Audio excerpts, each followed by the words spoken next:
Forex rinkoje vėl galima stebėti žemą aktyvumą susijusį su šventėmis.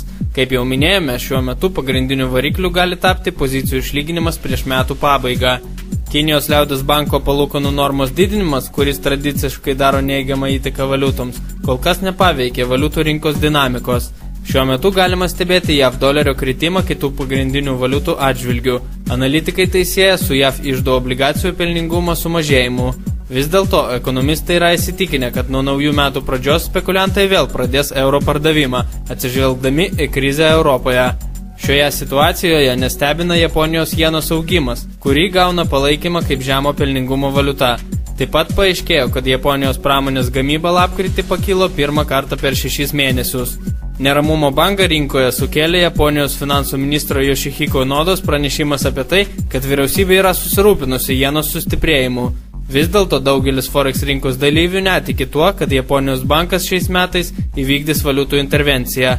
Taigi galima laukti ir tolesnio poros doleris jena kritimo. Iš statistinių duomenų galima išskirti naujienas iš Prancūzijos. Remiantis šalies statistikos biuro INSEE duomenimis, Prancūzijos ekonomikos augimas trečią ketvirtį palyginti su antruoju sulėtėjo. JAV BVP pakilo 0,3%, tuo metu kai praeitą ketvirtį augimas siekė 0,6%. Tai tiek šiandienai. Bendrovė Real Trade linki jums gero vakaro ir atsisveikina iki rytojaus.